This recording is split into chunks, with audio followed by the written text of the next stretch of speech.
Hello friends, एडूनामा में आपका स्वागत है। आज की इस वीडियो में हम घटना चक्र के द्वारा प्रकाशित BPSC previous year question booklet यह 2024 में जारी की गई है सामान्य अध्ययन की। इसमें 38वीं से लेकर 69वीं बीपीएससी प्रारंभिक परीक्षा का हल प्रश्न पत्र दिया गया है। इसके पहले इसका हमने सामान्य भूगोल में वर्ल्ड ज्योग्राफी कंप्लीट कर लिया है और इंडियन ज्योग्राफी करना बाकी है। और इस वीडियो में हम कंप्लीट करेंगे बिहार राज्य से संबंधित इतिहास के प्रश्न। तो शुरुआत करते हैं और याद रखिए 2024 का अपडेटेड बुक है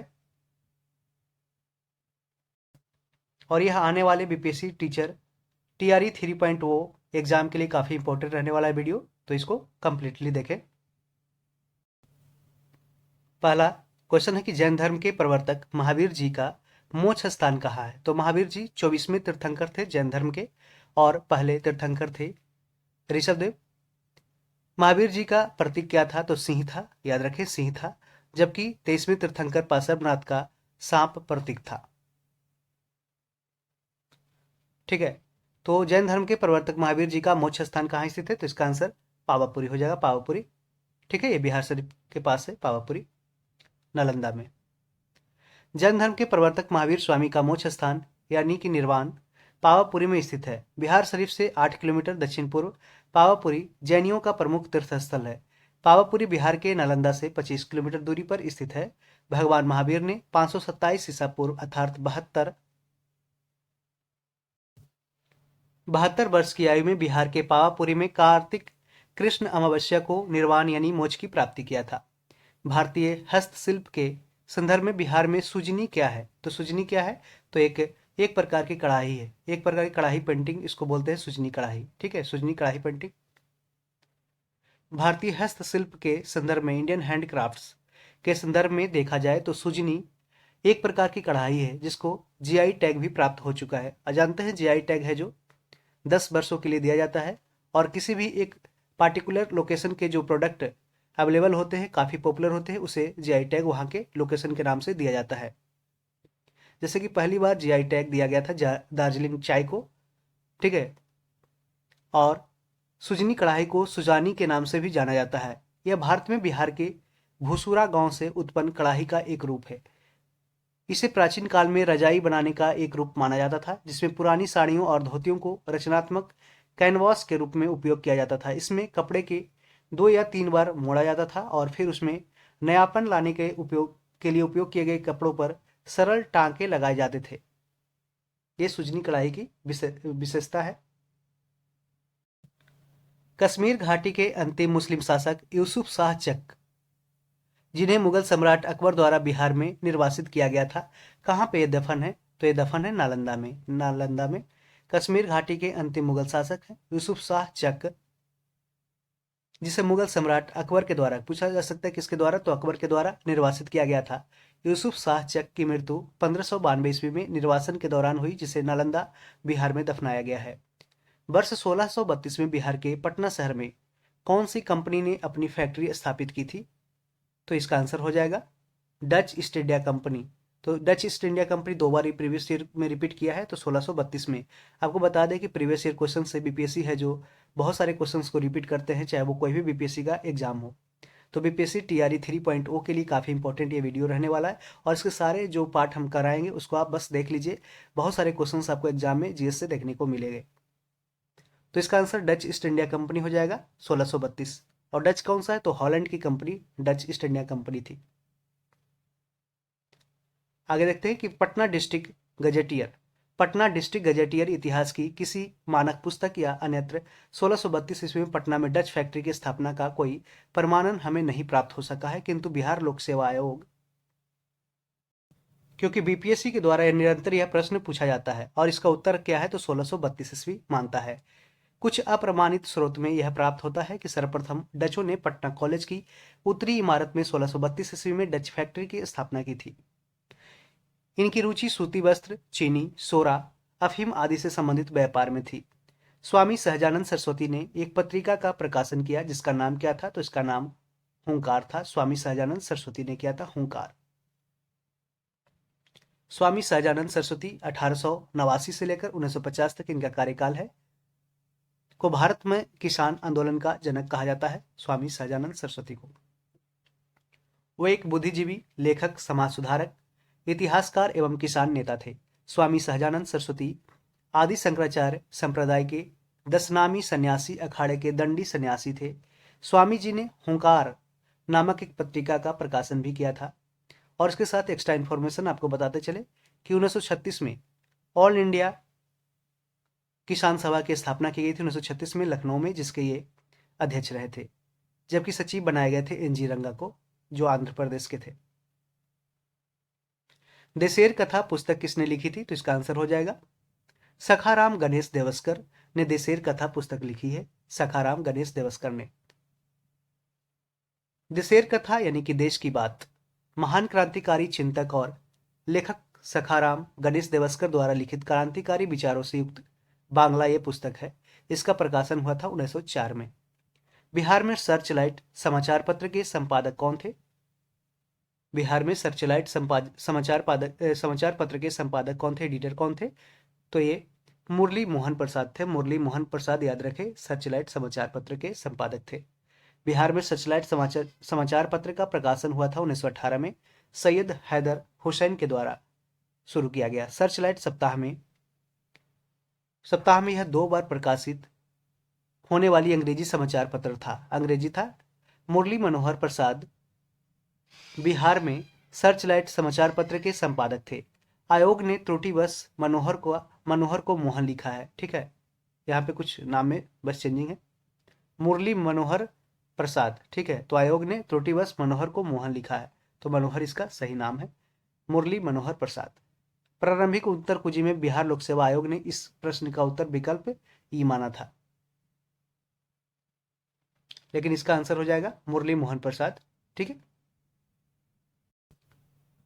8 नंबर क्वेश्चन, किसके प्रयत्नों से बिहार प्रांतीय कांग्रेस का दूसरा अधिवेशन हुआ था? तो श्री दीप नारायण सिंह के प्रयत्नों से बिहार प्रांतीय कांग्रेस यानी बिहार प्रोविंशियल कांग्रेस का दूसरा अधिवेशन हुआ था।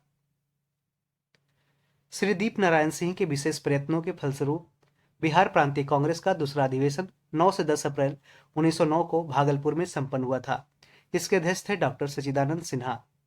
डॉक्टर सच्चिदानंद सिन्हा को बिहार का निर्माता कहा जाता है। और जब कांग्रेस का जो कैबिनेट क्या बोलते हैं, संविधान सभा का पहला बैठक हुआ था 9 दिसंबर 1946 को, तो उसके पहले अध्यक्ष बनाए गए थे डॉक्टर सच्चिदानंद सिन्हा, जो टेम्पोररी थे। बाद में 11 दिसंबर 1946 को 2 दिन बाद जो सेकंड मीटिंग हुआ, उसमें है जो डॉक्टर राजेंद्र प्रसाद को संविधान सभा के परमानेंट अध्यक्ष बनाए गए थे।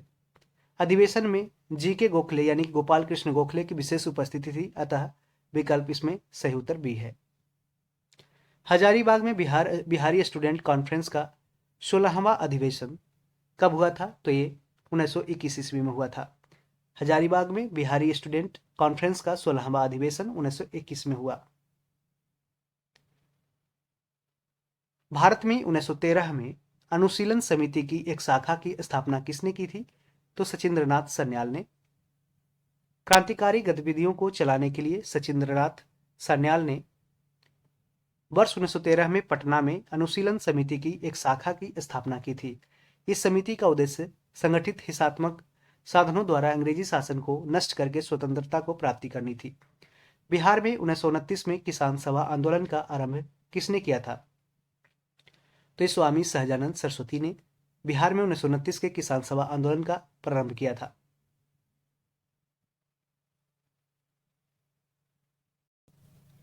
बिहार प्रांतीय किसान सभा का गठन नवंबर 1929 में स्वामी सहजानंद सरस्वती ने सोनपुर मेले के दौरान किया था। बिहार प्रांतीय किसान सभा के लिए स्वामी सहजानंद सरस्वती को अध्यक्ष तथा श्री कृष्ण सिंह को सचिव बनाया गया था। Mahatma Gandhi and Bihar some reminiscence के लेखक कौन थे? Mahatma Gandhi and Bihar some reminiscence के लेखक कौन थे? तो इसका आंसर डॉक्टर राजेंद्र प्रसाद हो जाएगा, doctor Rajendra Prasad. Mahatma Gandhi and Bihar some reminiscence के लेखक भारत के पहले राष्ट्रपति डॉक्टर राजेंद्र प्रसाद थे। बिहार का सबसे पुराना गिरजाघर कौन सा है? तो ये पादरी की हवेली जो पटना में है, ये बिहार का सबसे पुराना गिरजाघर है। पादरी की हवेली, जिसे सेंट मैरी चर्च के नाम से भी जाना जाता है, बिहार का सबसे पुराना गिरजाघर है। इसका निर्माण हुआ था 1713 में पटना में। जुलाई 2019 में बिहार के महापाषाणिक स्थान यानी कि मेगालिथिक साइट के पहले प्रलेखन के लिए विशेषज्ञों ने निम्नलिखित में से किस जिले का दौरा किया था? तो इसका आंसर हो जाएगा ऑप्शन बी हो जाएगा कैमूर जिला का। जुलाई 2019 में बिहार के महापाषाणिक स्थान मेगालिथिक साइट के पहले प्रलेखन के लिए विशेषज्ञों के दल ने कैमूर जिले का दौरा किया। नवंबर 2018 में खोजकर्ताओं ने खोज के बाद यह संकेत दिया था कि बिहार भी एक महापाषाणिक सांस्कृतिक स्थल वाला राज्य है। 15 नंबर क्वेश्चन के असहयोग आंदोलन यानी कि नन कोऑपरेशन मूवमेंट के दौरान बिहार में कृषकों का नेतृत्व किसने किया था? यानी किसानों का नेतृत्व किसने किया था? इसका आंसर स्वामी विद्यानंद हो जाएगा। स्वामी विद्यानंद बिहार के किसान नेता थे। असहयोग आंदोलन 1920 से 22 के दौरान बिहार में कृषकों का नेतृत्व स्वामी विद्यानंद ने किया था। विशेषकर उत्तर बिहार के कई जिलों में, खासकर राज्य के दरभंगा के इलाकों में स्वामी विद्यानंद रैयतों माने किसानों को अपने अधिकार के बारे में सचेत कर रहे थे। 1922-23 में मुंगेर में किसान सभा का गठन किसने किया था? तो इसका आंसर हो जाएगा 16 का ई हो जाएगा। बिहार में किसानों को संगठित करने के उद्देश्य से मुंगेर में वर्ष 1922-23 में किसान सभा का गठन शाह मोहम्मद जुबैर और श्री कृष्ण सिंह के द्वारा किया गया था। परंतु किसान आंदोलन को निर्णायक मोड़ तब आया जब स्वामी सहजानंद सरस्वती ने 4 मार्च 1928 को किसान सभा की औपचारिक ढंग से स्थापना की थी। 1929 में स्वामी सहजानंद सरस्वती ने प्रांतीय किसान सभा यानी प्रोविंशियल किसान सभा की स्थापना की और इसके प्रथम अध्यक्ष स्वामी सहजानंद बने थे। बिहार प्रांतीय किसान सभा का गठन किसने किया था? तो स्वामी सहजानंद सरस्वती ने बिहार प्रांतीय किसान सभा का गठन किया। बिहार में किसान आंदोलन की शुरुआत स्वामी सहजानंद सरस्वती के नेतृत्व में हुई थी। सहजानंद सरस्वती ने वर्ष 1929 में बिहार प्रांतीय किसान सभा की स्थापना की। पूछ सकता है क्वेश्चन डायरेक्ट की आपसे कि बिहार प्रांतीय किसान सभा की स्थापना कब हुई थी? तो 1929 में। और किसके द्वारा? तो सहजानंद सरस्वती ने की थी। और सहजानंद सरस्वती ने हुंकार नामक पत्रिका भी प्रकाशित की थी। और सहजानंद सरस्वती 1936 में ऑल इंडिया किसान सभा के जो किसान सम्मेलन हुआ था उसके अध्यक्ष थे। इस सभा का विस्तार बिहार के गांवों में करने में उन्हें कार्यानंद शर्मा, राहुल संकृत्यान, पंचानंद शर्मा, यदुनंदन शर्मा आदि वामपंथी नेताओं का सहयोग मिला था। इनमें से कौन बिहार के किसान नेता थे? तो ये स्वामी विद्यानंद और स्वामी सहजानंद सरस्वती बिहार के किसान नेता थे, जबकि सरदार वल्लभ भाई पटेल गुजरात के किसान नेता थे। बिहार किसान आंदोलन के प्रमुख नेताओं में स्वामी सहजानंद सरस्वती, स्वामी विद्यानंद, यदुनंदन शर्मा, कार्यानंद शर्मा और राहुल संकृत्यान प्रमुख थे। बिहार प्रोविंशियल सभा का गठन कब हुआ था? तो ये 1929 में किया गया बिहार प्रोविंशियल सभा का गठन। बिहार में किसानों को संगठित करने और इनकी कठिनाइयों का निदान करने के उद्देश्य से नवंबर 1929 में सोनपुर मेला के अवसर पर प्रांतीय सभा की स्थापना हुई थी और स्वामी सहजानंद सरस्वती इसके पहले अध्यक्ष बने थे। बिहार में स्वराज दल का गठन किसने किया था? तो इसका आंसर श्री कृष्ण सिंह हो जाएगा। और बिहार के सबसे पहले मुख्यमंत्री है जो बने थे कौन? श्री कृष्ण सिंह। असहयोग आंदोलन की असफलता के बाद स्वराज पार्टी जो कांग्रेस खिलाफत स्वराज पार्टी का गठन जनवरी 1923 में CR दास यानी चित्तरंजन दास और मोतीलाल नेहरू ने किया था। कहाँ पे? इलाहाबाद में। चित्तरंजन दास इसके अध्यक्ष बने थे और मोतीलाल नेहरू इसके महासचिव थे। बिहार में स्वराज दल की शाखा का गठन हुआ जिसके नेता श्री कृष्ण सिंह बनाए गए थे। बिहार में कांग्रेस का प्रथम अधिवेशन कहाँ रखा गया था? तो आपको पता है ये पटना बांकीपुर में कांग्रेस का प्रथम अधिवेशन बिहार में रखा गया था। यह 1912 में पटना के बांकीपुर में आयोजित किया गया। यह कांग्रेस का 27वां अधिवेशन था। याद रखें कौन सा अधिवेशन था? तो 27वां अधिवेशन था, जिसकी अध्यक्षता कौन किए थे? तो रघुनाथ नरसिंह मधोलकर यानी कि RN मधोलकर। याद रखें नाम RN मधोलकर द्वारा की गई थी। इस अधिवेशन के महासचिव सच्चिदानंद सिन्हा थे। तथा मौलाना मजहरुल हक स्वागत समिति के अध्यक्ष थे। मौलाना मजहरुल हक। बिहार सोशलिस्ट पार्टी का गठन कब हुआ था? तो ये 1931 में बिहार सोशलिस्ट पार्टी गठित हुई थी, 1931 में। वर्ष 1931 में गंगा शरण सिंह, जयप्रकाश नारायण, फूलन प्रसाद वर्मा, अब्दुल वारी, राहुल शंकरत्यायन तथा अंबिका सिन्हा द्वारा बिहार सोशलिस्ट पार्टी की स्थापना के लिए एक समूह बनाया गया। अन्य सदस्यों में रामवृक्ष बेनीपुरी, गंगा शरण सिन्हा, योगेंद्र शुक्ल, अब्दुल वारी, कर्पूरी ठाकुर, जिन्हें अभी हाल ही में भारत सरकार के द्वारा मरणोपरांत है जो भारत रत्न देने की घोषणा की गई है, और ये बिहार के 2 बार चीफ मिनिस्टर भी रह चुके हैं। बसावन सिंह इसमें शामिल थे, बसावन सिंह भी शामिल थे। सन 1931 में बिहार समाजवादी पार्टी का गठन किसने किया था? तो फूलन प्रसाद वर्मा ने। याद रखें कि सन 1931 में बिहार समाजवादी पार्टी की गठन हुआ। बिहार सोशलिस्ट पार्टी 1931 में फूलन प्रसाद वर्मा के द्वारा किया गया था। सेम क्वेश्चन है कि बिहार सोशलिस्ट पार्टी का गठन कब हुआ? 1931 में हुआ था, 1931 में। देख सकते हैं कि बहुत सारे बार क्वेश्चन है जो रिपीट किया जाता है।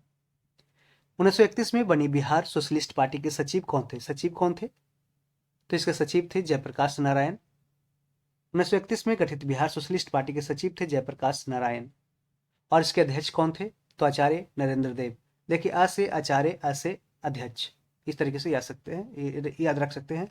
और सचिव कौन थे? जयप्रकाश नारायण थे। बिहार समाजवादी पार्टी यानी बिहार सोशलिस्ट पार्टी, जिसकी स्थापना 1931 में हुआ, उसका गठन किन्होंने किया था? तो फूलन प्रसाद वर्मा और जयप्रकाश नारायण ने बिहार समाजवादी पार्टी 1931 में इसका गठन किया था। बीपीएससी द्वारा आपको लड्डू क्वेश्चन भी ऐसे दिया जाता है कि जयप्रकाश नारायण को कौन सी उपाधि दी गई, लोकमान किसकी उपाधि है? तो लोकमान बाल गंगाधर तिलक की उपाधि है। और जयप्रकाश नारायण को कौन सी उपाधि दी गई थी? तो इसे लोकनायक की उपाधि दी गई थी। जयप्रकाश नारायण को लोकनायक की उपाधि दी गई थी। जयप्रकाश नारायण को लोकनायक के नाम से भी जाना जाता है। वर्ष 1942 में भारत छोड़ो आंदोलन यानी क्विट इंडिया मूवमेंट के दौरान इन्होंने डॉक्टर राम मनोहर लोहिया तथा अरुणा आशरफ अली के साथ मिलकर गुप्त रूप से भारतीय जनता को संगठित किया, और इन्होंने 5 जून 1974 को पटना के गांधी मैदान पर संपूर्ण क्रांति का आह्वान किया। वर्ष 1999 में मरणोपरांत इन्हें भारत रत्न प्रदान किया गया। कब? 1999 में।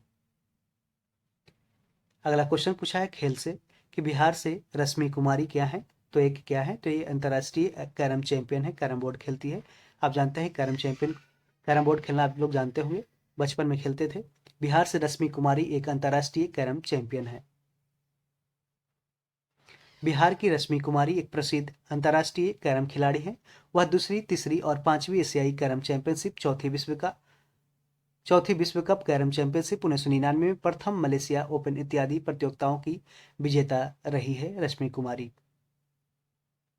इनमें से बिहार के प्रथम राज्यपाल कौन थे? तो जानते हैं आप, इसका हो जाएगा बिहार के प्रथम राज्यपाल के रूप में सर जेम्स डेविड शिफ्टन थे। Sir James David Sifton. Sir James David Sifton 11 फरवरी 1935 से 10 मार्च 1937 तक बिहार और उड़ीसा के राज्यपाल रहे, और फिर 1 अप्रैल 1936 से लेकर 10 मार्च 1937 तक बिहार के राज्यपाल रहे। उड़ीसा प्रांत के विभाजन के बाद वे बिहार के पहले राज्यपाल थे। उनके बाद 11 मार्च 1937 को सर मॉरिस गार्नियर हैलेट राज्यपाल बने थे। इसको याद रखें। एक बार और पढ़ लेते हैं कि सर जेम्स डेविड शिफ्टन 11 फरवरी 1935 से लेकर 10 मार्च 1937 तक बिहार और उड़ीसा के राज्यपाल रहे थे, और फिर 1 अप्रैल 1936 से लेकर 10 मार्च 1937 तक बिहार के राज्यपाल रहे। उड़ीसा प्रांत के विभाजन के बाद वे बिहार के पहले राज्यपाल बने थे शिफ्टन। उनके बाद 11 मार्च 1937 को सर मॉरिस हैलेट याद रखें, हैलेट राज्यपाल बने थे। दिवंगत अभिनेता कुमुदलाल गांगुली, जिन्हें उनके मंचीय नाम अशोक कुमार से भी जाना जाता है, उनका जन्म बिहार के किस जिले में, किस शहर में हुआ था? तो ये भागलपुर के थे, भागलपुर में। भागलपुर को अभी सिल्क सिटी कहा जाता है, यानी कि रेशम का शहर। सबसे ज़्यादा बिहार में रेशम का उत्पादन कहाँ होता है, तो ये भागलपुर में। जबकि पूरे विश्व में सबसे ज़्यादा सिल्क का उत्पादन कहाँ होता है, तो चीन में होता है, और भारत इसमें दूसरा स्थान पे है। अभिनेता कुमुदलाल गांगुली अशोक कुमार का जन्म 13 अक्टूबर 1911 को बिहार के भागलपुर में हुआ था। इनकी मृत्यु 10 दिसंबर 2001 को मुंबई में हुई थी। बिहार के ऋतिकानंद ने ब्राजील में आयोजित 24वीं समर डेफ बैडमिंटन ओलंपिक में भारत के लिए कौन सा पदक जीता था, तो इसका स्वर्ण पदक हो जाएगा। करंट अफेयर का क्वेश्चन, इसको हम छोड़ते चलेंगे, ठीक है, इसका डिस्कशन देखना कोई जरूरी नहीं है। बिहार से भारतीय संविधान सभा के सदस्य कौन थे, तो इसका आंसर देख लेते हैं। बिहार के संविधान सभा के सदस्य कौन थे, तो 9 दिसंबर 1946 को संविधान सभा का गठन हुआ था। कब हुआ था, 9 दिसंबर 1946 को संविधान सभा का गठन हुआ था। कंस्टिट्यूएंट असेंबली का कैबिनेट मिशन 1946 में आया, जिसने अनुशंसा किया कि संविधान सभा का आप निर्माण कर सकते हैं। और कैबिनेट मिशन में 3 सदस्य थे। पैथिक लॉरेंस इसके अध्यक्ष थे, एबी अलेक्जेंडर थे, और उसमें स्टैफर्ड क्रिप्स थे।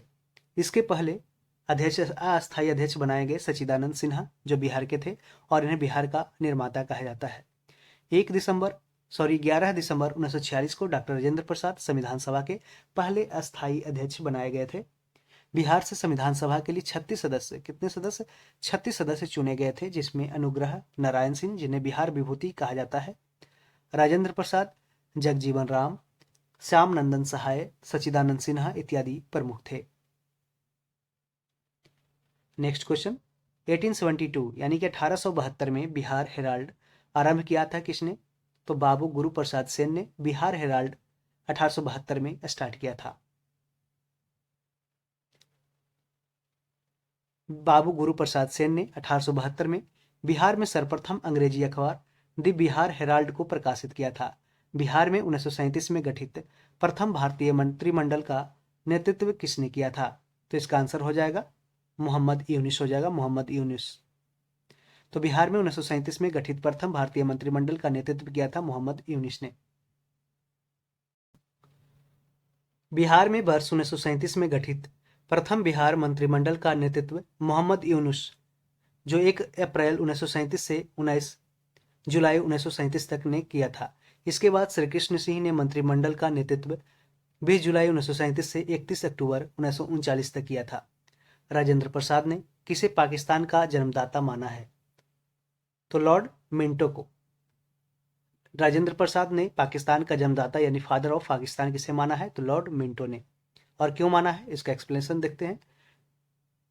आपको याद होगा कि राजेंद्र प्रसाद ने पाकिस्तान का जन्मदाता लॉर्ड मिंटो को माना है, क्योंकि सर्वप्रथम उसने भारत परिषद एक्ट, इंडियन काउंसिल एक्ट 1909 के द्वारा मुसलमानों के लिए पृथक मताधिकार यानी कि सेपरेट इलेक्टोरेट सिस्टम तथा पृथक निर्वाचन क्षेत्रों की स्थापना की थी। राजेंद्र प्रसाद के अनुसार भारत में सांप्रदायिकता पृथक चुनाव इकाइयों और विशेष सुविधाओं के कारण बढ़ी थी। पृथक निर्वाचन इकाइयां ने सांप्रदायिकता की भावना को और भी बढ़ा दिया था, यानी हिंदू मुस्लिम के बीच दरार पैदा कर दिया था।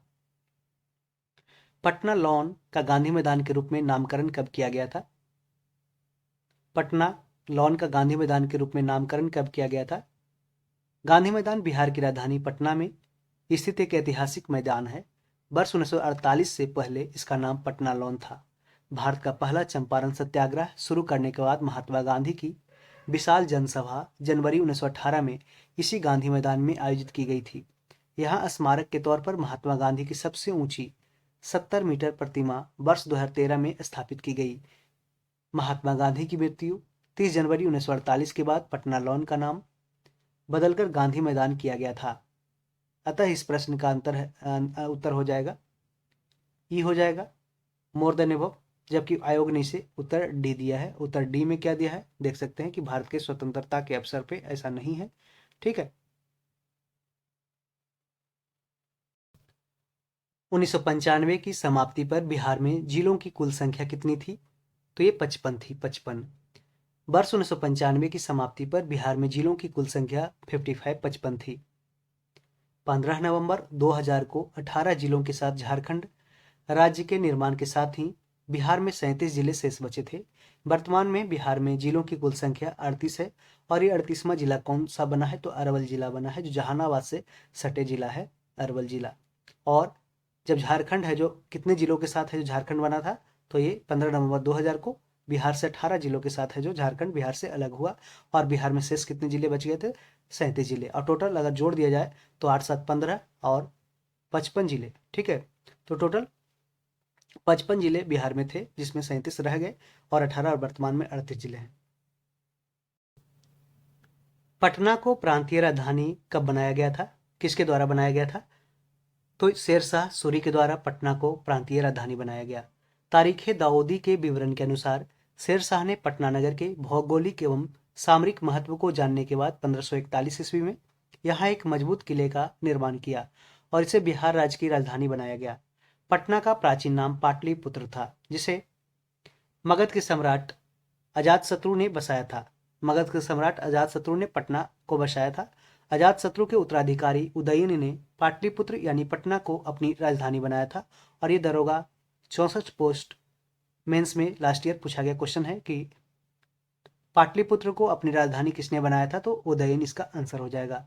अजातशत्रु है जो पाटलिपुत्र शहर बसाया था। 3 शताब्दियों तक पाटलिपुत्र नगर 3 साम्राज्यों मगध, नंद और मौर्य की गौरवपूर्ण राजधानी रही थी। निम्नलिखित में से किस नगर में जापानियों ने विश्व शांति स्तूप यानी वर्ल्ड पीस स्तूप निर्माण कराया था, तो इसका आंसर राजगीर हो जाएगा। राजगीर। राजगीर में रत्नागिरी पर्वत कौन सी पर्वत पे, तो इसका आंसर रत्नागिरी पर्वत। याद रखिए कि राजगीर में रत्नागिरी पर्वत पर विश्व शांति स्तूप के निर्माण की योजना जापान बौद्ध संघ के अध्यक्ष भीक्षु निचिदात्सु फूजी द्वारा बनाई गई थी। 1969 में निर्मित स्तूप की ऊंचाई 120 फीट है। यहाँ जापान बौद्ध संघ के सहयोग से प्रत्येक वर्ष समारोह का आयोजन किया जाता है। पटना हाईकोर्ट की स्थापना, पटना उच्च न्यायालय की स्थापना कब हुई थी, तो 1916 में पटना हाईकोर्ट की स्थापना की गई थी। वर्ष 1912 में बंगाल से अलग कर एक नए राज्य बिहार का गठन किया गया। बिहार राज्य गठन के 4 वर्ष उपरांत 3 फरवरी 1916 को पटना हाईकोर्ट के गठन किया गया, जबकि 26 फरवरी 19 है यहाँ पे 26 फरवरी 1916 को गजट में पटना हाईकोर्ट का क्षेत्राधिकार यानी जुरिस्डिक्शन प्रकाशित किया गया था। बिरसा मुंडा के गुरु कौन थे, तो इनका नाम आनंद पांडे था। बिरसा मुंडा के गुरु का नाम आनंद पांडे था। बिरसा मुंडा ने मुंडा विद्रोह जो 1899 से 1900 के बीच में हुआ था, उसका नेतृत्व किया। उसका जन्म 1875 ईस्वी में उली हातू गांव में हुआ था। उली हातू गांव में, याद रखें। उसकी शिक्षा दीक्षा चाईबासा में हुई थी। जर्मन धर्म प्रचारकों से प्रभावित होकर वह ईसाई बन गए थे, किंतु उसकी आत्म पिपासा शांत न हुई। वह अपने पूर्वजों के मौलिक मुंडा धर्म में विश्वास करने लगा। वह हिंदू धर्म के विचारधारा से भी अत्यधिक प्रभावित हुए। 1895 ईस्वी में उसने एक नए संप्रदाय का प्रचलन किया तथा जिसके आधार पर उसने बोंगो जो देवी देवता की जगह बोंगो यानी कि देवी देवता की जगह सिंह बोंगा एक देवता की पूजा करने को कहा। लोग उसे साक्षात ईश्वर का अवतार समझने लगे। मुंडा विद्रोह के दौरान 3 मार्च 1900 को बिरसा को पकड़ लिया गया। जेल में ही हैजे की बीमारी से उनकी मृत्यु हो गई, बिरसा मुंडा की। बिहार के चिरांद नामक पूरा स्थल की प्राचीनतम संस्कृति है, तो ये नवपाषाणिक संस्कृति यानी कि नियोलिथिक कल्चर है। बिहार के चिरांद नामक पूरा स्थल। बिहार के सारण जिले में चिरांद नामक पूरा स्थल नवपाषाणिक सांस्कृतिक स्थल है। यहाँ से प्रचुर मात्रा में हड्डी के उपकरण पाए गए हैं जो मुख्य रूप से हिरण के सींगों के हैं। 1962-63 में प्रोफेसर बी के सिन्हा ने इसका उत्खनन करवाया था। बी के सिन्हा ने, ठीक है, याद रखें चिरांद। और ये कौन से जिला में है, इसको भी याद रखें, सारण जिला में है। सारण। कुंवर सिंह जगदीशपुर में कब प्रवेश किए गए थे, तो इसका आंसर हो जाएगा कुंवर सिंह जगदीशपुर में कब प्रवेश हुए, तो 22 अप्रैल 1858 को।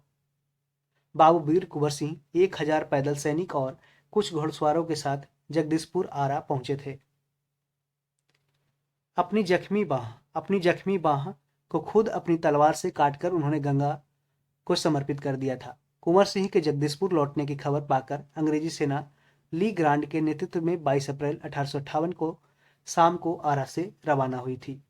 बिहारी छात्र सम्मेलन का सम्मेलन 16वां अधिवेशन कहाँ हुआ था? तो इसका आंसर हो जाएगा हजारीबाग। हमने प्रीवियस ईयर क्वेश्चन में देखा था, इसके पहले पढ़ा था। बिहारी छात्र सम्मेलन का 16वां अधिवेशन कहाँ हुआ?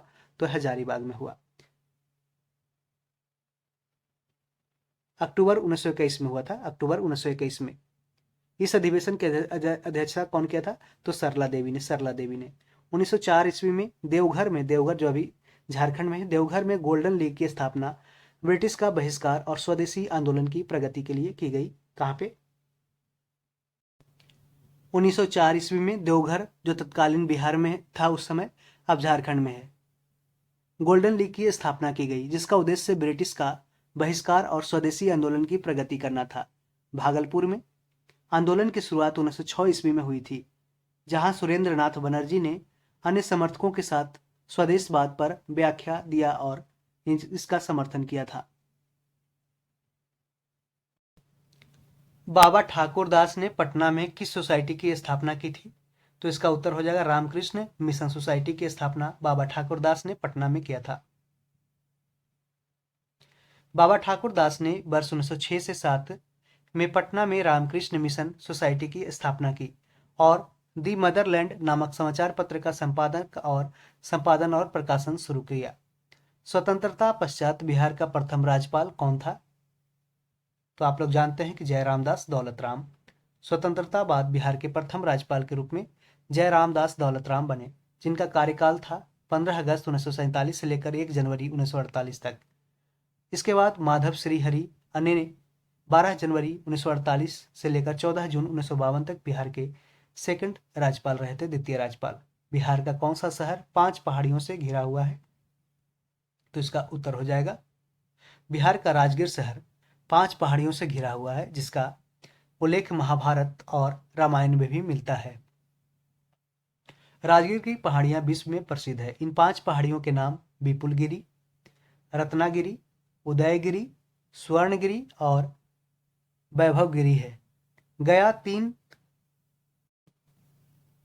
गया तीन ओर से छोटी और पथरीली पहाड़ियों से घिरा हुआ है, जिसका नाम है मंगला गौरी, श्रृंगस्थान, रामशिला और ब्रह्मयोनी।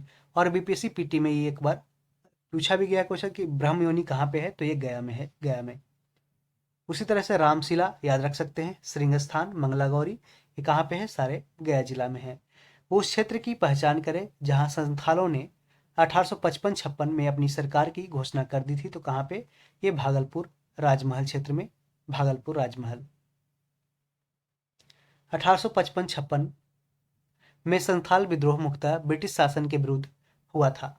उनकी मुख्य शिकायत भद्रलोक यानी कि सिविलाइज्ड पीपल अर्थात बंगाल और उत्तर भारत के उन संभ्रांत लोगों से थे जो उनके इलाके में आकर बस गए थे और उनका शोषण दोहन करने लगे थे। अंग्रेजों से फरियाद करने पर अंग्रेज उन्हीं भद्रलोक का पक्ष लेते थे। आदिवासी अपने शोषकों के क्या बोलता था? दिकू बोलता था, दिकू। 1855 ईस्वी में सीधो, कान्हू, चांद भैरव भाइयों के नेतृत्व में संथाल एकत्रित हुए और अपने इलाके का स्वयं शासन करने की इच्छा जाहिर की। विद्रोह प्रारंभ हुआ और व्यापक रूप धारण कर लिया। विद्रोहियों ने भागलपुर और राजमहल के बीच संचार व्यवस्था को ठप कर दिया। संपूर्ण क्षेत्र उनके शासन के अंतर्गत आ गया। उन्होंने कंपनी के शासन के अंत की घोषणा कर दी थी। अगला क्वेश्चन है 1857 के विद्रोह ने बिहार के कई नगरों को प्रभावित किया। बिहार के विभिन्न नगरों में विद्रोह के विस्फोट का सही क्रम कौन करता है? तो पहला रोहिणी, फिर पटना, फिर मुजफ्फरपुर, उसके बाद जगदीशपुर आंसर हो जाएगा।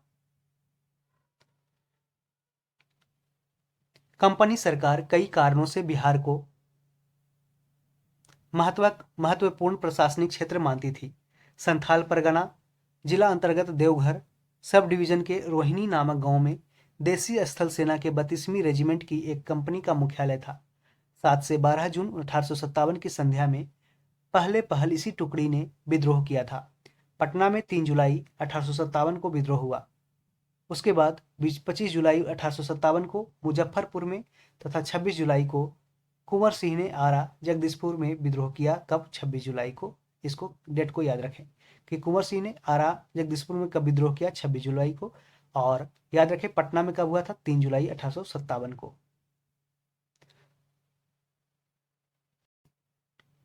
मोस्ट रिपीटेड क्वेश्चन है कि 1857 के विद्रोह में बिहार का नेतृत्व किसने किया था? तो बाबू वीर कुंवर सिंह ने 1857 के विद्रोह में बिहार का नेतृत्व किए। बिहार में 1857 की क्रांति के दौरान पटना, आरा और शाहाबाद जिलों में किसने नेतृत्व प्रदान किया था?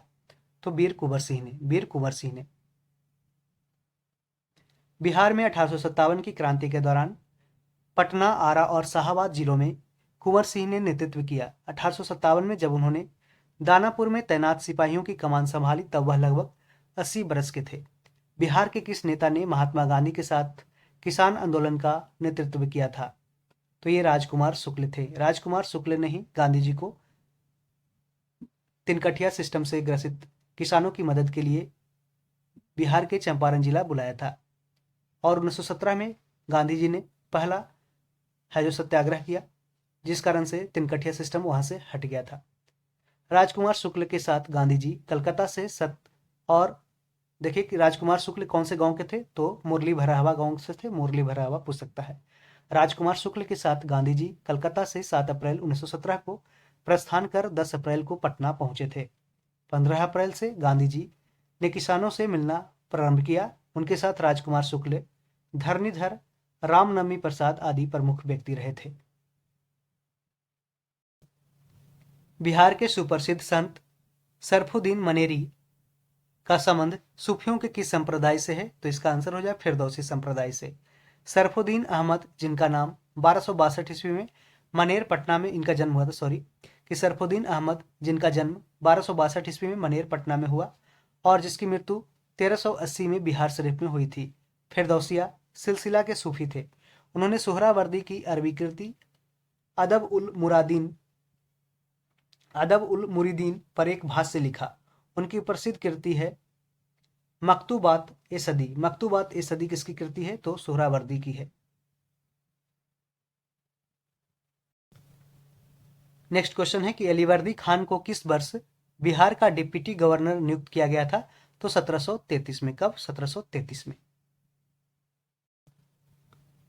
बंगाल के नवाब सुजाउद्दीन ने 1733 ईस्वी में अलीवर्दी खान को बिहार का नायब सूबेदार यानी कि डिप्टी गवर्नर बनाया। बंगाल के नवाब सरफराज के समय में बिहार के नायब सूबेदार अलीवर्दी खान ने विद्रोह कर दिया और सरफराज खान को गिरिया के युद्ध 1740 में मार डाला। 1740 में अलीवर्दी खान बंगाल का फिर नवाब बन गया था। 1740 में अलीवर्दी खान। 56 नंबर क्वेश्चन कि मध्यकाल में बिहार शरीफ का नगर महत्वपूर्ण था। इसका आंसर क्यों? तो ये विद्या केंद्र के रूप में और धार्मिक केंद्र के रूप में बिहार शरीफ है जो मध्यकाल में महत्वपूर्ण रहा था, विद्या केंद्र और धार्मिक केंद्र के रूप में, जबकि व्यापार केंद्र और प्रशासनिक केंद्र के रूप में विख्यात नहीं था। मध्यकाल में बिहार शरीफ बौद्ध धर्म का प्रमुख केंद्र था। ओदंतपुरी का महाविहार यहाँ बिहार शरीफ में स्थित था। इसके साथ ही अनेक बौद्ध विहार इस क्षेत्र में स्थित थे, जिस कारण तुर्कों ने इस नगर का नाम बिहार रखा था। इसके बाद समस्त क्षेत्र का नाम बिहार पड़ गया। बिहार शरीफ धार्मिक केंद्र के साथ साथ विद्या केंद्र के रूप में भी विकसित था। उदंतपुरी विश्वविद्यालय की स्थापना पाल वंश के प्रथम शासक गोपाल ने किया था। यह विश्वविद्यालय बिहार शरीफ के नजदीक था। बिहार में अलग प्रांत के लिए आंदोलन, जिसके परिणाम स्वरूप वर्ष 1911 में बिहार और उड़ीसा के नए प्रांत का निर्माण हुआ। इसका नेतृत्व किसने किया था? तो सच्चिदानंद सिन्हा ने। डॉक्टर सच्चिदानंद सिन्हा, महेश नारायण, नंद किशोर लाल तथा श्री कृष्ण सहाय, इन चारों ने मिलकर जनवरी 1894 में, कहाँ पे? तो जनवरी 1894 में पटना से बिहार टाइम्स या बिहारी समाचार पत्र निकालना प्रारंभ किया। महेश नारायण या बाबू महेश्वर प्रसाद इस समाचार पत्र के संपादक थे। कौन? महेश नारायण, या जिसने बाबू महेश्वर प्रसाद कहते थे, वो इस समाचार पत्र के संपादक थे, बिहारी समाचार पत्र या बिहार टाइम्स का। महेश नारायण ने अपने समाचार पत्र के माध्यम से बिहार पृथकीकरण की मांग की, यानी कि बिहार को बंगाल उड़ीसा से अलग करो। संपूर्ण बिहार में पृथ्वीकरण आंदोलन यानी कि सेपरेट मूवमेंट है जो जोर पकड़ने लगा। महेश नारायण के देहांत के बाद डॉक्टर सच्चिदानंद सिन्हा इस आंदोलन के अगुवा बने थे। ब्रह्मदेव नारायण, अली इमाम, मजहरुल हक, हसन इमाम डॉक्टर सच्चिदानंद सिन्हा के साथ हो गए। वर्ष 1908-9 में बिहार प्रादेशिक सम्मेलन का आयोजन 1908-9 में किया गया। इसमें बिहार को अलग राज्य का दर्जा दिए जाने की मांग की गई, जिसे 12 दिसंबर 1911 को दिल्ली में आयोजित शाही दरबार में स्वीकार कर लिया गया। कब? 12 दिसंबर 1911 को। 1 अप्रैल 1912 को 22 मार्च 1912 को घोषित किया गया। बिहार और उड़ीसा को सम्मिलित कर नवीन प्रांत बिहार का उद्घाटन हुआ। जो बिहार और उड़ीसा है जो साथ में रहा, लेकिन बंगाल से अलग हो गया, जिसकी राजधानी है जो पटना बनी थी।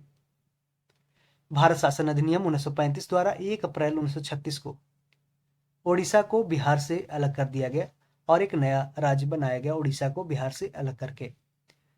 कब बिहार पहली बार ब्रिटिश शासित भारत के तहत बंगाल प्रेसिडेंसी से अलग हुआ था? तो इसका उत्तर हो जाएगा ऑप्शन बी, 1912।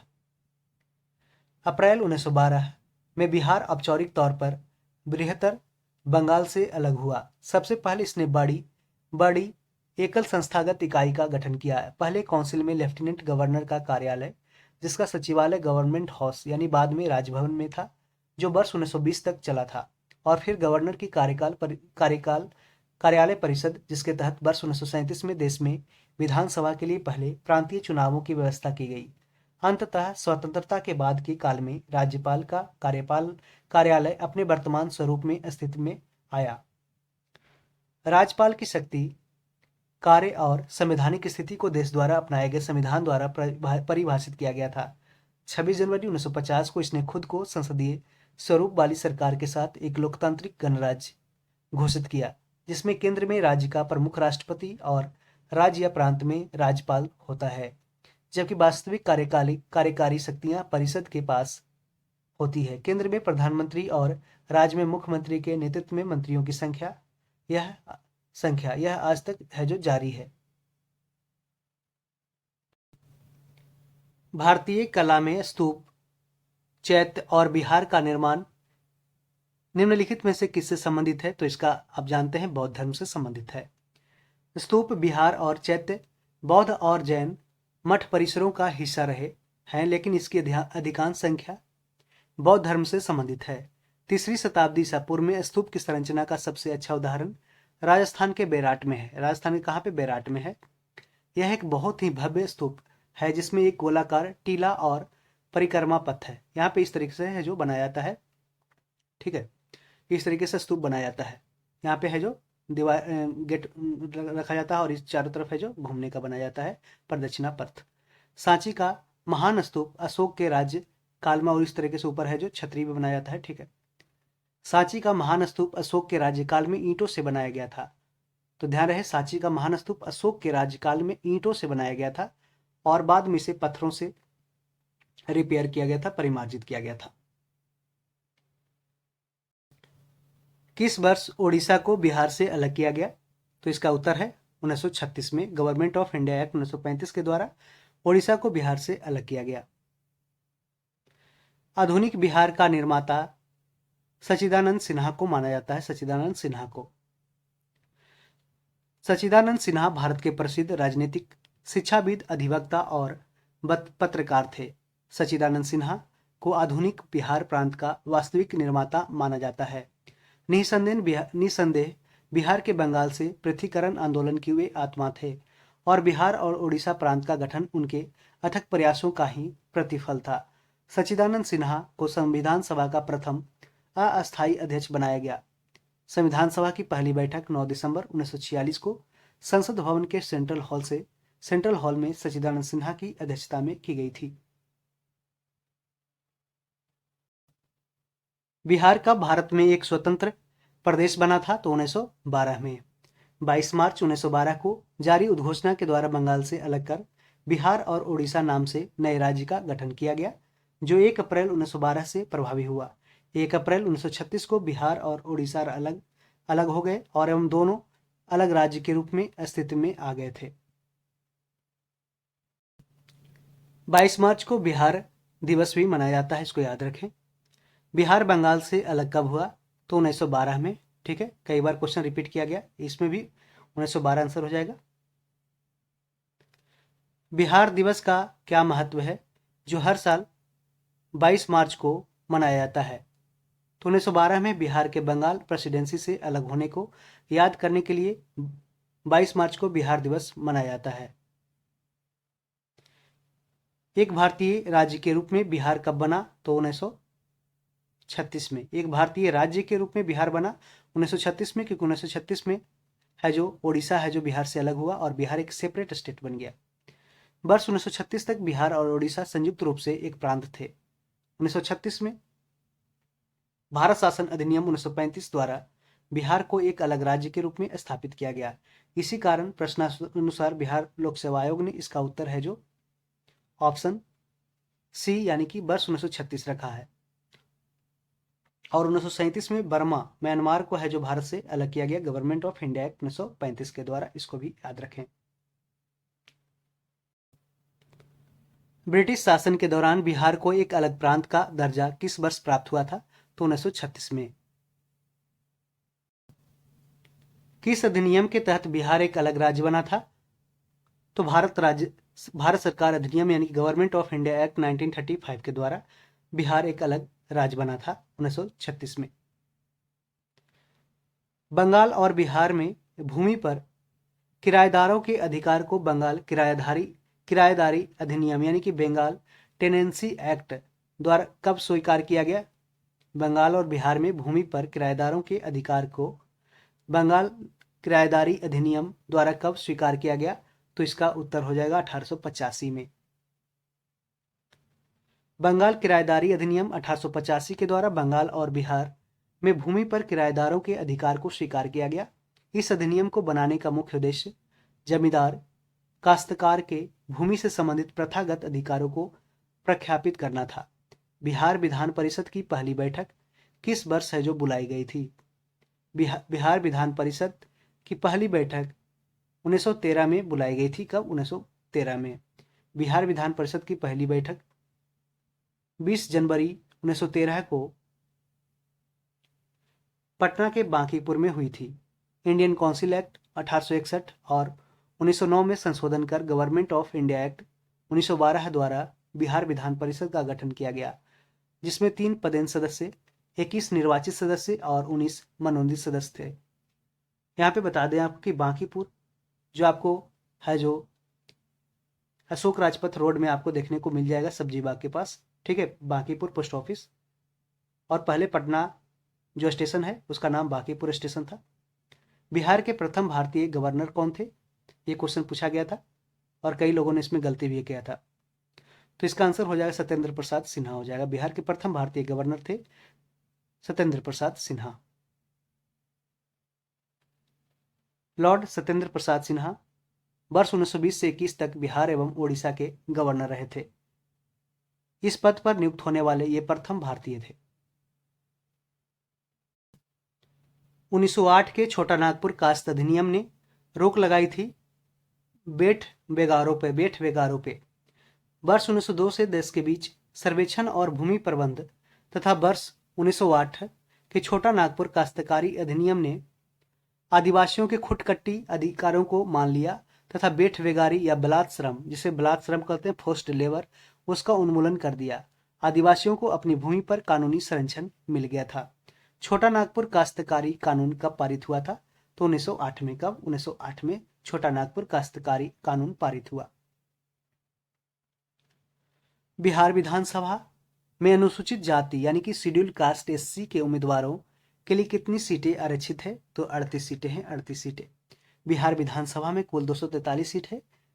सदस्य संख्या कितनी है? 243, जिसमें से 203 सीटें सामान्य, 38 अनुसूचित जाति और 2 सीटें अनुसूचित जनजाति के लिए आरक्षित की गई है। बिहार में पंचायत निकायों में महिलाओं को 50% आरक्षण किस वर्ष प्रदान किया गया था? तो 2006 में। बिहार में पंचायत निकायों में महिलाओं को 50% आरक्षण बिहार पंचायती राज अधिनियम 2006 के तहत प्रदान किया गया। यह अधिनियम 8 अप्रैल 2006 से लागू है।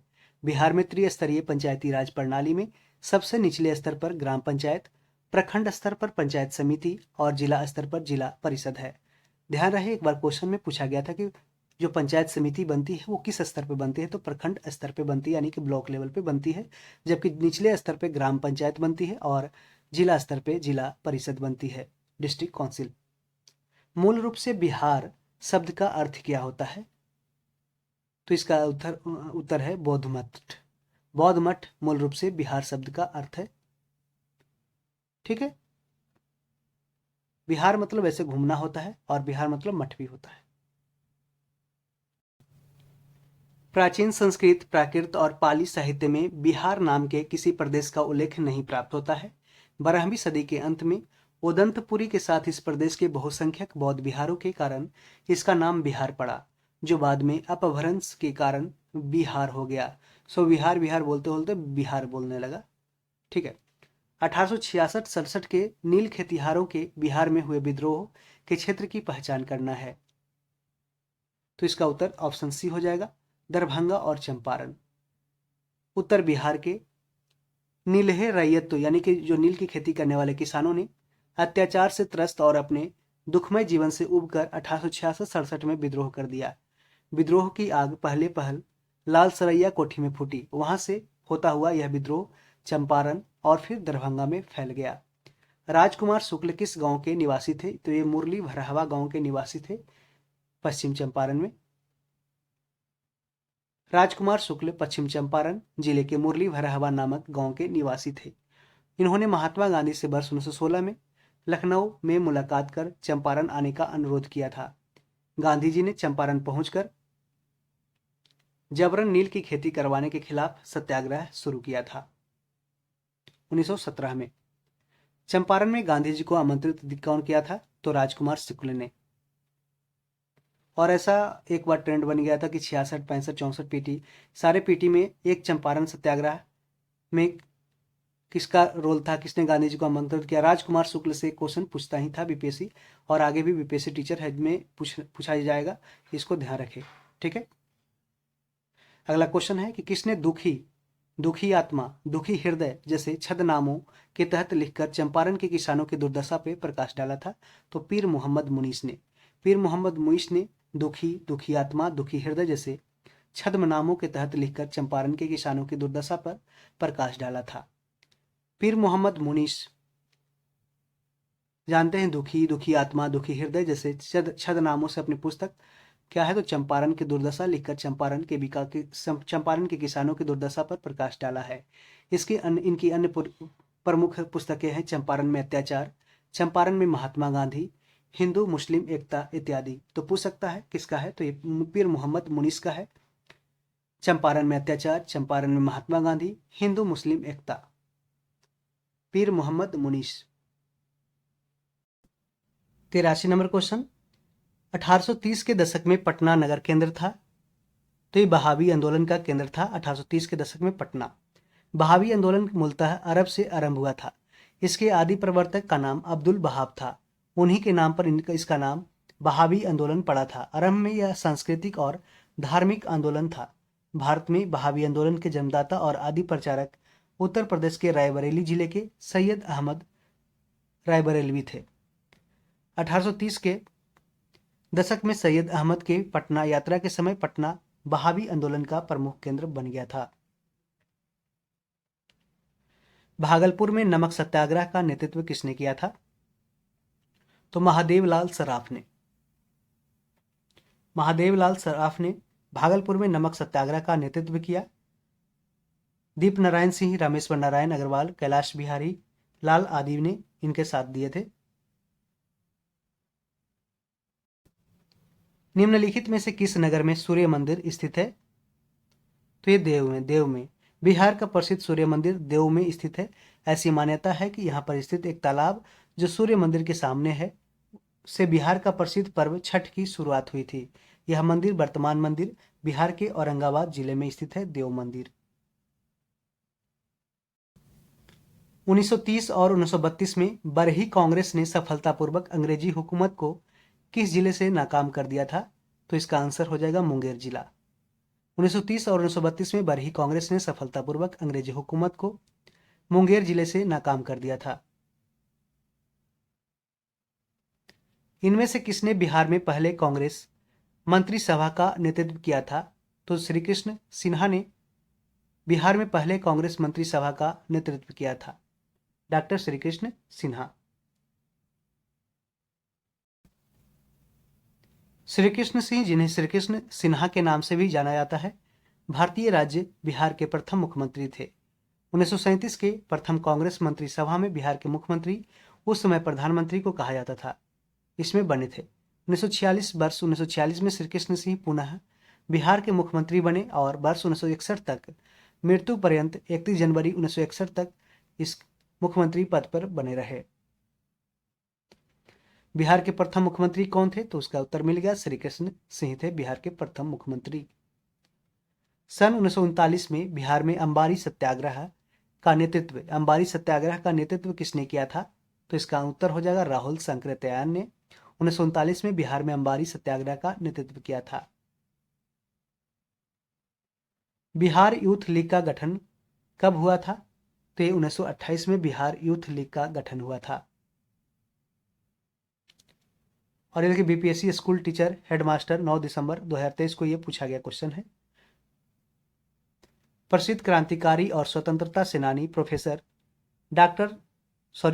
ज्ञान साहा के आदेश से वर्ष 1928 में मोतिहारी यानी कि पूर्वी चंपारण में बिहार यूथ लीग की स्थापना की गई थी, ज्ञान साहा के आदेश से। बलदेव सहाय ने महाअधिवक्ता के पद से त्यागपत्र कब दिया था? तो 1942 में बलदेव सहाय। अगस्त प्रस्ताव, अगस्त रेजोल्यूशन अगस्त 1940 तथा क्रिप्स मिशन 1942 की असफलताओं ने अंततः भारत छोड़ो आंदोलन को जन्म दिया था।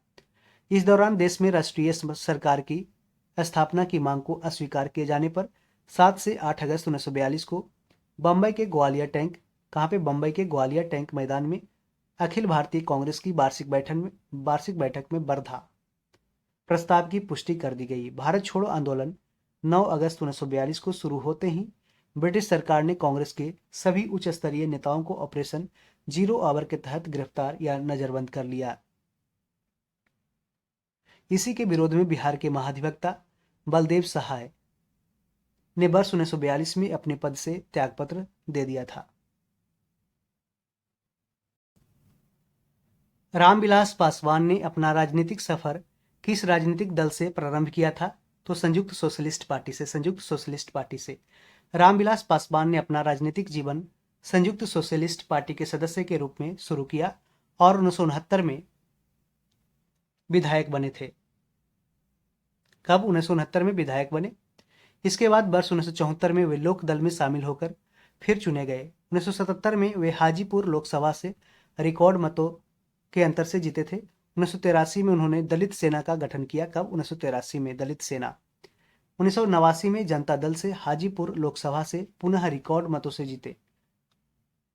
8 अक्टूबर 2020 को उनका निधन हो गया था।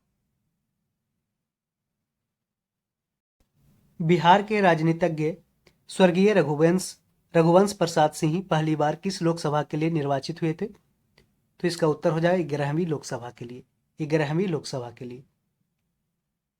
स्वर्गीय रघुवंश प्रसाद सिंह 1996 में पहली बार वैशाली से, कहां से? वैशाली से 11वीं लोकसभा के सदस्य चुने गए और केंद्रीय पशुपालन तथा डेयरी उद्योग राज्य मंत्री बनाए गए। उन्होंने लगातार वर्ष 2009 तक वैशाली सीट से ही लोकसभा चुनावों में जीत दर्ज की। 2004 से लेकर 2009 तक वह केंद्रीय ग्रामीण विकास मंत्री के पद पर भी रहे थे। मिलान करना है। यहाँ पे देख सकते हैं कि पूछा है कि बिहार के राज्यपाल कौन है? तो यहाँ पे ये ऑप्शन गलत है, अब अपडेट करके दिया है कि नहीं, इसको देख लेते हैं, नहीं तो हम अपने तरीके से इसको आंसर मिला लेंगे। तो यहाँ पे अपडेटेड दिया हुआ है। आपको पता है कि यह जो 69th पीटी यानी कि जो बीपीएससी 69th पीटी हुआ तो उसका भी सोल्यूशन इसमें दिया हुआ है। तो सारे एग्जाम 38वीं से लेकर 69वीं बीपीएससी पीटी तक और बीपीएससी टीचर का अभी जो 2 पेपर हुआ TRE 1 और TRE 2, ठीक है, दोनों को सम्मिलित इसमें किया गया है। तो सारा बुक ये अपडेटेड है और यह है जो बहुत ही उम्दा कंटेंट है, इसको याद करने से बहुत सारे क्वेश्चंस आपको एग्जाम में, सिर्फ एग्जाम में इसको देख लेने से मात्र आपका सोल्व हो जाएगा बहुत सारे क्वेश्चन जीएस के। इसके एक्सप्लेनेशन वीडियो से आप देख रहे हैं कि प्रीवियस ईयर क्वेश्चन को बार बार रिपीट किया जाता है। तो देखते हैं कि बिहार के राज्यपाल श्री फागू चौहान थे उस समय, और इसके पहले, और वर्तमान में भी कौन है, राजेंद्र विश्वनाथ आर्लेकर हैं। बिहार के मुख्य न्यायाधीश वर्तमान में कौन है, के विनोद चंद्रन है, के विनोद चंद्रन। बिहार के मुख्यमंत्री भी वर्तमान में all in one Shri Nitish Kumar 9वीं बार शपथ ली है। बिहार के मुख्य चुनाव अधिकारी HR श्रीनिवास हैं, HR श्रीनिवास बिहार के मुख्य चुनाव अधिकारी हैं। किस राज्य सरकार ने इलेक्ट्रॉनिक सिगरेटों के बनाने और बिक्री खरीद पर हाल ही में पूरे राज्य में पूर्णतः प्रतिबंध लगा दिया है? तो ये कौन किसने लगा दिया है? बिहार राज्य ने। बिहार राज्य सरकार ने इलेक्ट्रॉनिक सिगरेटों के बनाने और बिक्री खरीद पर पूरे राज्य में पूर्णतः प्रतिबंध लगा दिया है। ई सिगरेट पर प्रतिबंध लगाने वाले राज्यों में पंजाब है, महाराष्ट्र है, केरल, कर्नाटक, मिजोरम, उत्तर प्रदेश और राजस्थान भी शामिल है। ई सिगरेट एक ऐसा यंत्र है जो देखने में साधारण सिगरेट जैसा लगता है। इसमें एक बैटरी और एक कार्ट्रिज होता है। निम्नलिखित में से किस राज्य ने दिसंबर 2017 में सार्वजनिक स्थान पर महिलाओं के विरुद्ध होने वाले अपराधों पर अंकुश लगाने के लिए सेफ सिटी सर्विलांस स्कीम प्रारंभ किया है? तो ये उसका उत्तर बिहार हो जाएगा। दिसंबर 2017 में सार्वजनिक स्थानों पर महिलाओं के विरुद्ध होने वाले अपराधों पर अंकुश लगाने के लिए बिहार सरकार ने सेफ सिटी सर्विलांस स्कीम प्रारंभ किया है। इस योजना का उद्देश्य कब किया है? 2017 में। इस योजना का उद्देश्य सभी प्रमुख सार्वजनिक स्थानों को क्लोज सर्किट टेलीविजन यानी कि CCTV का फुल फॉर्म देख सकते हैं, क्लोज सर्किट टेलीविजन कैमरों की सख्त निगरानी में लाना और राज्य में समग्र अपराध नियंत्रण में सुधार करना है। विश्व का प्रथम लिंग साहित्य महोत्सव आयोजित किया गया था कहां पे? तो पटना में विश्व का प्रथम लिंग साहित्य महोत्सव आयोजित किया गया। निम्नलिखित में से किस राज्य ने 6वें राष्ट्रमंडलीय संसदीय संघ के भारतीय क्षेत्रीय सम्मेलन की मेजबानी की है? तो इसका उत्तर हो जाएगा बिहार हो जाएगा। बिहार ने 6वें राष्ट्रमंडलीय संसदीय संघ यानी कि एसोसिएशन ऑफ कॉमनवेल्थ पार्लियामेंट्री, ठीक है, के भारतीय क्षेत्रीय सम्मेलन की मेजबानी की। इसका आयोजन 16 फरवरी 2018 को पटना बिहार में किया गया। राष्ट्रमंडल संसदीय संघ राष्ट्रमंडल के सबसे पुराने स्थापित संगठनों में से एक है। इसकी स्थापना 1911 में की गई थी। CPA का मुख्यालय कहाँ है? तो लंदन में स्थित है, लंदन में। राष्ट्रमंडल संसदीय संघ का मुख्यालय कहाँ है? लंदन में। 32वें ग्रीष्मकालीन ओलंपिक खेलों का आयोजन कहाँ किया गया? तो ये अभी हाल ही में टोक्यो में किया गया था, जापान की राजधानी टोक्यो में। ओलंपिक खेलों का 32वां संस्करण 23 जुलाई 2021 से लेकर 8 अगस्त 2021 तक टोक्यो जापान में हुआ, जिसमें भारत ने 7 पदक, 1 स्वर्ण, 2 रजत और 4 कांस्य के साथ पदक तालिका में 48वें स्थान पर मौजूद रहा। 33वां ग्रीष्मकालीन ओलंपिक खेल वर्ष 2024 में पेरिस, फ्रांस में आयोजित किया जाएगा। विश्व पैरा एथलेटिक्स चैंपियनशिप में स्वर्ण पदक जीतने वाला पहला भारतीय पैरा एथलीट कौन बना है? तो इसका उत्तर हो जाएगा सुंदर सिंह गुर्जर। सुंदर सिंह गुर्जर। सुंदर सिंह गुर्जर विश्व पैरा एथलेटिक्स चैंपियनशिप 2017 में स्वर्ण पदक जीतने वाले पहले भारतीय पैरा एथलीट बने। वह पैरा एथलेटिक्स के लिए अर्जुन पुरस्कार के प्राप्तकर्ता भी हैं। नेक्स्ट क्वेश्चन, प्रसिद्ध पुस्तक Indira India's most powerful prime minister किसके द्वारा लिखी गई है? प्रसिद्ध पुस्तक Indira India's most powerful prime minister किसके द्वारा लिखी गई है? तो इसका आंसर हो जाएगा सागरिका घोष। सागरिका घोष। प्रसिद्ध पुस्तक Indira India's most powerful prime minister Sagarika Ghosh के द्वारा लिखी गई है। सागरिका घोष के द्वारा अटल बिहारी वाजपेयी नामक पुस्तक भी लिखी गई है, सागरिका घोष के द्वारा। कॉन्फ्लिक्ट्स ऑफ इंटरेस्ट है। Conflicts of interest my journey through India's green movement किसके द्वारा लिखी गई है? तो इसका उत्तर है सुनीता नारायण। सुनीता नारायण ने लिखी है conflicts of interest my journey through India's green movement. यह सुनीता नारायण के द्वारा लिखी गई है।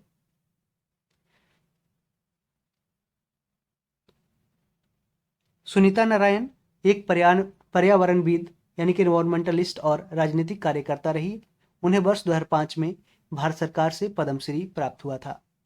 Time is now, rural and urban active activists transforming women's lives निम्नलिखित में से किसका विषय था?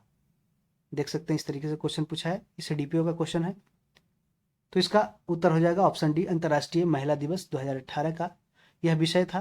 Time is now, rural and urban activists transforming women's lives.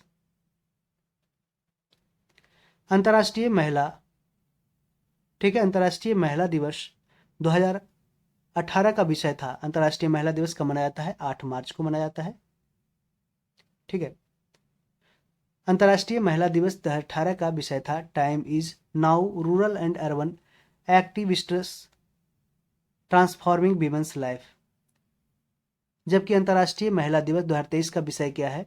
तो डिजिटल लैंगिक समानता के लिए आविष्कार, डिजिट ऑल लैंगिक समानता के लिए आविष्कार एवं तकनीक, यानी digit all innovation and technology for gender equality.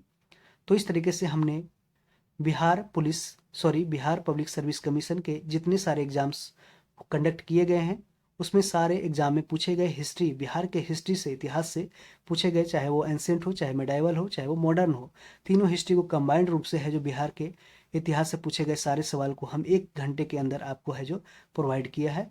और यह वीडियो है जो आपको बहुत ही ज़बरदस्त, मतलब कि इससे 4 से 5 क्वेश्चन अगर पूछा भी जाएगा बीपीएससी पीटी के लिए भी काफ़ी इंपॉर्टेंट है, और बीपीएससी टीचर एग्ज़ाम जो होने वाला है मार्च में उसके लिए काफ़ी इंपॉर्टेंट है। और भी अदर वनडे एग्ज़ाम जो बिहार दरोगा से लेकर के उसमें बहुत ही कम पूछा जाता है। बिहार दरोगा में बिहार से हिस्ट्री से, लेकिन कभी कभी पूछ लिया जाता है, तो उसको भी देख सकते हैं। तो 1 घंटा की बात है, बस इसे डबल स्पीड पे देखें तो आपका है जो 2 से 4 नंबर है जो इंक्रीज हो सकता है, और एग्ज़ाम में आपका रिजल्ट है जो सुनिश्चित हो सकता है, मेरिट लिस्ट बन जाएगी।